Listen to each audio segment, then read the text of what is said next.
سورۃ الاعراف کی آیت نمبر 197۔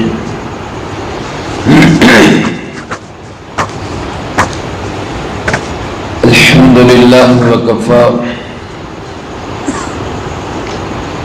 والسلام علی عبادہ الذین اصطفی، خصوصا علی سید الرسل وخاتم الانبیاء وعلى آلہ واصحابہ الاتقیاء، اما بعد فاعوذ باللہ من الشیطان الرجیم، بسم اللہ الرحمن الرحیم۔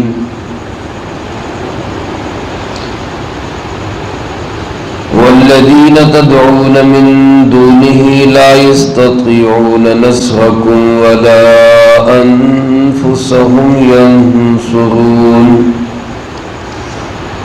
وإن تدعوهم إلى الهدى لا يسمعوا وتراهم ينظرون إليك وهم لا يبصرون۔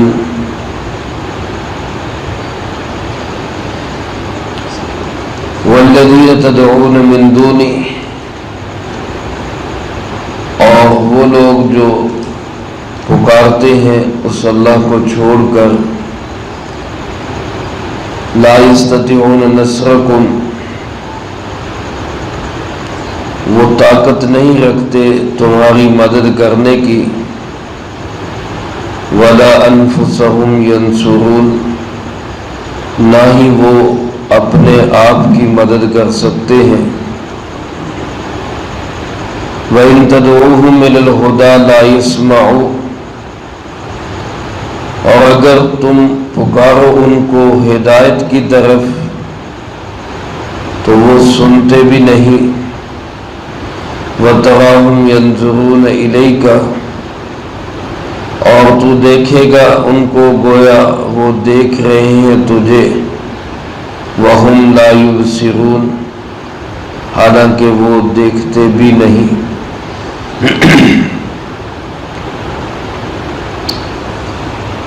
ان آیات مبارکہ میں اللہ رب العالمین نے ایک دفعہ پھر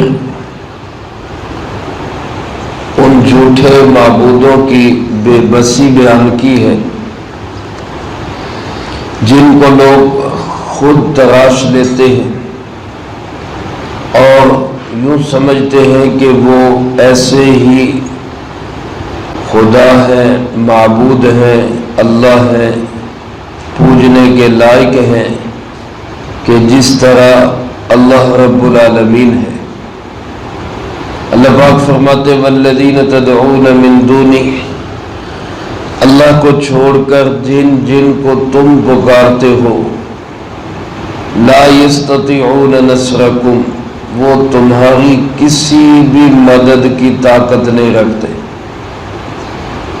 ما فوق الاسباب، کوئی بھی کسی کی مدد کر سکتا ہے تو وہ صرف کون؟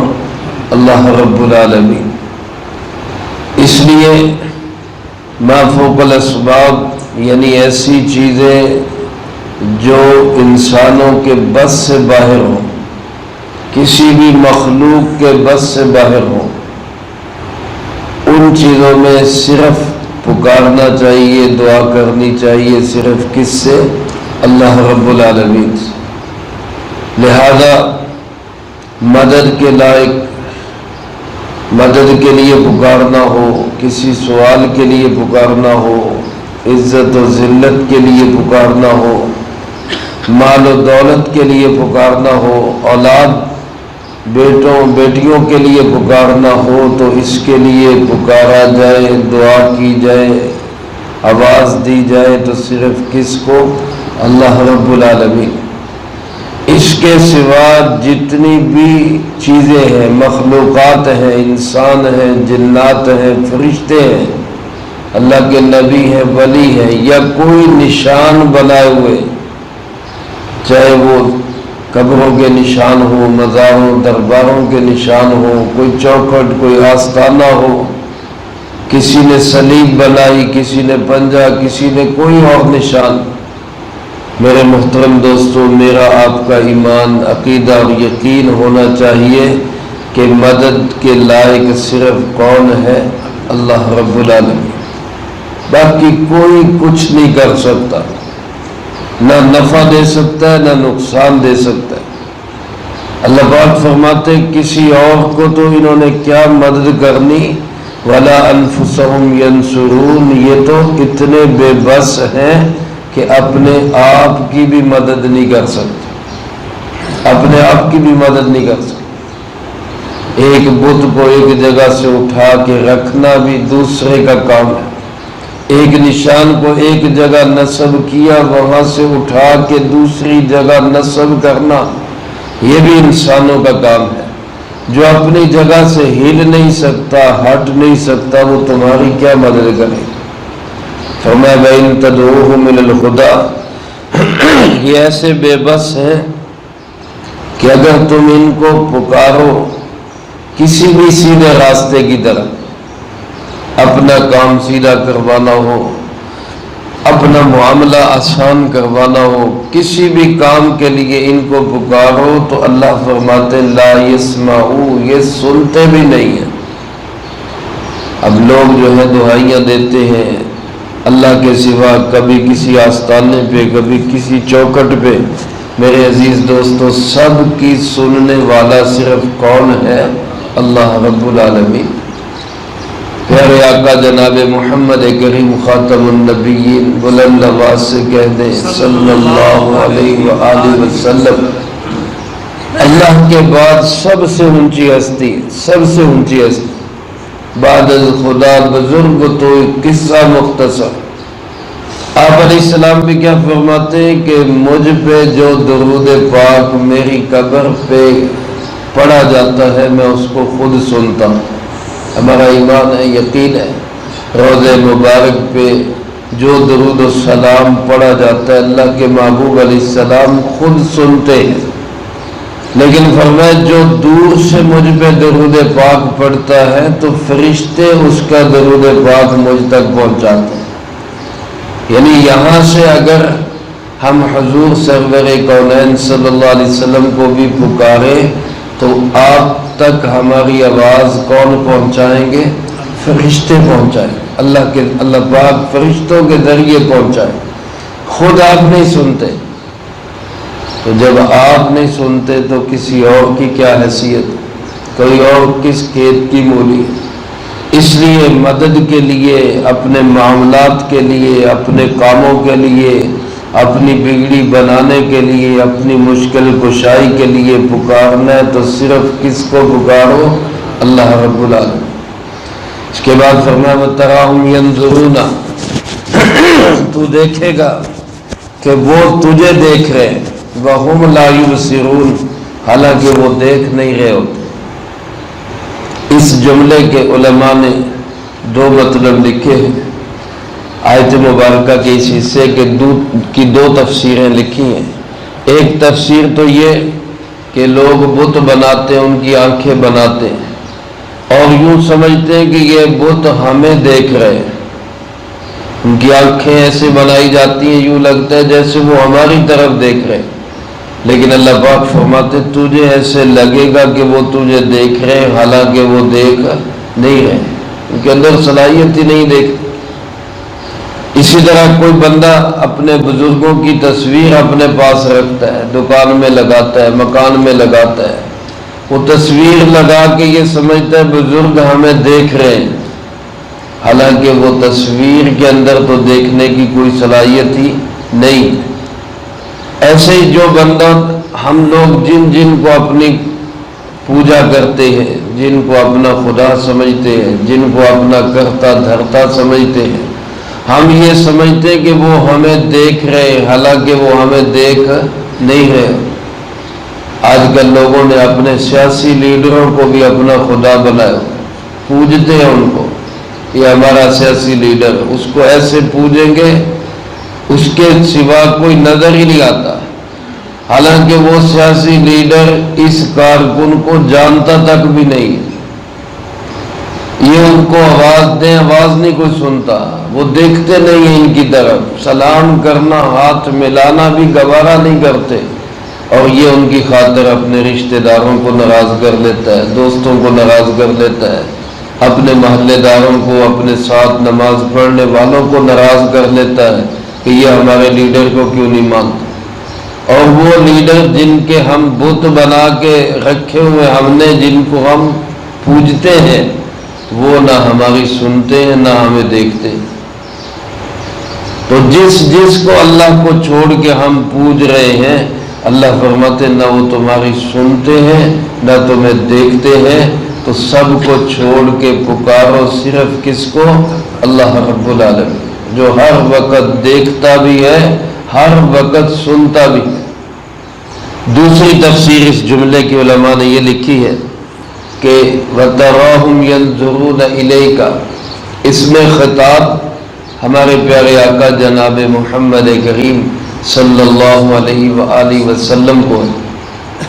اللہ پاک آپ کو فرما رہے ہیں میرے محبوب، آپ ان کو دیکھیں گے ایسے لگے گا جیسے یہ آپ کو دیکھ رہے ہیں، حالانکہ انہوں نے آپ کو دیکھا ہی نہیں، انہوں نے آپ کو دیکھا ہی نہیں۔ اگر دل کی آنکھوں سے ابو جہل آپ صلی اللہ علیہ وسلم کو دیکھ لیتا تو کبھی بھی مردود نہ ہوتا، دل کی آنکھوں سے ابو لہب آپ صلی اللہ علیہ وسلم کو دیکھ لیتا تو کبھی بھی وہ جہنمی نہ بنتا، بلکہ صحابی بن کے جنتی ہو جاتا۔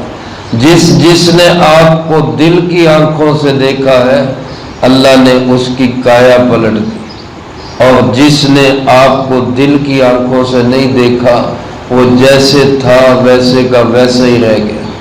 اس جملے کا مطلب یہ کہ اللہ کے محبوب کو فرمایا جا رہا ہے کہ آپ ان کو دیکھیں گے کہ گویا کہ یہ آپ کو دیکھ رہے ہیں، حالانکہ یہ آپ کو دیکھ ہی نہیں رہے۔ سلطان محمود غزنوی اچھے بادشاہ، نیک دل بادشاہ گزرے، علماء کا بڑا احترام کرتے تھے۔ ان کے زمانے میں ایک بزرگ تھے ابو الحسن خرقانی رحمۃ اللہ علیہ، ان کی مجلس میں اکثر آیا جایا کرتے۔ پہلے زمانے کے بادشاہ اور بڑے لوگ اکثر بزرگوں اور علماء کی مجالس میں بیٹھا کرتے تھے، یہی وجہ تھی ان کے اپنے اندر بھی نیکیاں تھی، ان کی نسلوں اولادوں میں بھی آگے نیکیاں چلی۔ آج کل تو ہمارے بادشاہوں کو تو کیا، ہمارے عام لوگوں کو بھی علماء کے پاس بیٹھنے کا موقع ہی نہیں ملتا، بلکہ اپنی توہین سمجھتے ہیں۔ ہم ان کے پاس جا کے بیٹھے، ہم ان کی مجلس اختیار کریں، یہی وجہ اپنی زندگیوں میں بھی دین نہیں، نیکیاں نکل رہی ہیں، ختم ہو رہی ہیں، اپنی نسل اولاد بھی دین سے محروم ہو رہی ہے۔ اللہ ہم سب کی حفاظت فرمائے، اور ہمیں اللہ والوں کی خدمت میں، علماء کی مجالس میں بیٹھنے کی اللہ ہمیں توفیق نصیب فرمائے۔ تو ابو الحسن خرقانی رحمۃ اللہ علیہ نے ایک دفعہ، اس زمانے کی بہت بڑی ہستی تھی حضرت بایزید بسطامی رحمۃ اللہ علیہ، ان کے متعلق فرمایا کہ جو بایزید بسطامی کو دیکھ لے گا اس پہ جہنم کی آگ حرام ہو جائے گی، جہنم کی آگ اس پہ حرام ہو جائے گی۔ تو سلطان محمود غزنوی تھوڑا چونکا، اس نے کہا یہ کیا بات کہہ دی آپ نے کہ ایک طرف تو لوگ نبی کریم صلی اللہ علیہ وسلم کو بھی دیکھتے ہیں تو ان کے لیے جہنم کی آگ حرام نہیں ہوتی، ابو جہل، ابو لہب، امیہ سب جہنمی ہیں، تو ادھر آپ ایک امتی کے متعلق کہہ رہے ہیں جو اس کو دیکھ لے گا اس کے لیے جہنم حرام ہو جائے گی۔ تو وہاں ابو الحسن خرقانی رحمۃ اللہ علیہ نے یہی جملہ آیت مبارکہ کا پڑھ کے فرمایا، ارے محمود، ان لوگوں نے ہمارے نبی صلی اللہ علیہ وسلم کو دیکھا ہی نہیں، ابو جہل، ابو لہب، امیہ، انہوں نے ہمارے نبی کو دیکھا ہی نہیں۔ اگر یہ دیکھ لیتے، یعنی اپنے دل کی آنکھوں سے دیکھتے، تو کبھی جہنمی نہ بنتے۔ تو اللہ والوں کو جو دل کی آنکھوں سے دیکھے گا، ضرور اللہ پاک اس پہ ایسا اثر کرے گا کہ وہ گناہوں سے بچے گا، نیک اعمال کرے گا، اور جہنم کی آگ سے بچ کے جنت میں جانے والا بنے گا۔ اللہ ہم سب کو بزرگوں کی صحبت بھی نصیب فرمائے، ان کا ادب و احترام کرنے کی بھی توفیق نصیب فرمائے، تو ایک مطلب اس جملے کا یہ کہ بت آپ کو دیکھتے نہیں بلکہ وہ بے جان مجسمے اور مورتیاں ہیں، اور ایک مطلب یہ اللہ کے محبوب علیہ السلام کو فرمایا جا رہا ہے یہ جو آپ کو نہیں مان رہے آپ پریشان نہ ہو، اصل میں انہوں نے آپ کو دیکھا ہی نہیں۔ اللہ پاک ہم سب کو قرآن پاک کی آیات کو سمجھنے کی، عمل کرنے کی، دوسروں تک پہنچانے کی توفیق عطا فرمائے۔ اللہم لک الحمد کما ینبغی لجلال وجہک وعظیم سلطانک، اللہم لا احصی ثناء علیک انت کما اثنیت علی نفسک، اللہم لک الحمد کما انت اہل، صلی علی محمد کما انت اہل، وافعل بنا ما أنت أهل فإنك أهل التقوى وأهل المغفرة، اللهم وفقنا لما تحب وترضى من القول والعمل والفعل والهدي والنية، إنك